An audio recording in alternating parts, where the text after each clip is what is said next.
The Supreme Court has officially overturned Roe v. Wade. And look, I know we expected it because the decision was leaked back in May, but that doesn't make it any better. You know, it's kind of like when, as a kid, you were acting up in the grocery store and your mom would tell you, "Oh, I'm gonna whip your ass when we get home." Yeah, you weren't like, "Oh, sweet, I'm glad she told me first. That'll soften the blow." They basically said, whether it's a gun or a baby, you're carrying something. At this point, I'd probably have more rights if my vagina was an AR-15. For the first time in history, the Supreme Court has eliminated an established constitutional right involving the autonomy to decide what happens to your body. And having more personal rights is kind of America's whole thing. We invented it. And now, just like that, the Supreme Court has decided that it's finished. And by the way, the Constitution didn't change, right? Nicolas Cage didn't find a lost passage inside of a pyramid somewhere.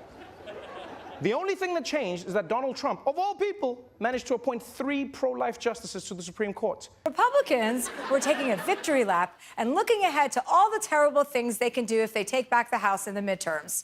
None more so than Minority Leader Kevin McCarthy. If you were Speaker and House Republicans win the majority, what are some of the abortion bills that you would put on the floor?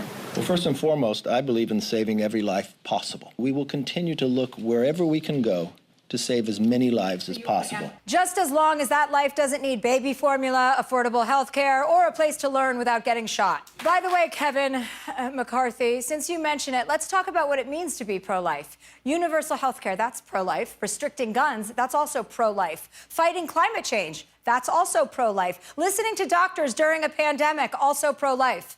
Not forcing women to give birth like livestock, pro-life. But your party opposes all of those things. Calling Republicans pro-life is like calling O.J. Simpson pro-wife. This weekend, protests erupted everywhere from Washington, D.C. to New York, San Francisco, Denver, Boston, Philadelphia, even Salt Lake City.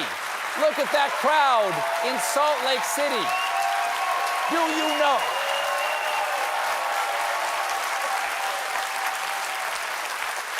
Do you have any idea how hard it is to be too conservative for Utah? And if the overturning wasn't bad enough, Justice QAnon himself, Clarence Thomas, wrote that he wants the court to reconsider the right to gay marriage, gay sex, and contraception. Yeah, imagine that. This dude is so extreme. He's talking about banning rights I didn't even realize could be banned. It's all a part of his plan, Operation Get My Wife Out of the News. Multiple states are trying to stem the flow of abortion-inducing pills by making their shipment through the mail illegal. So that's pretty smart, because if they ban the pills, the only way around that would be if someone in America were willing to sell drugs illegally. The Biden administration has said that it would fight any attempt to restrict access to abortion pills, regardless of state laws, and they'll protect people who travel out of state to get a legal abortion. Plus, the Senate Judiciary Committee says that they're going to hold a hearing next month to explore its options. Yeah. Yeah, so they're coming through with both too little and too late. Very nice, very nice.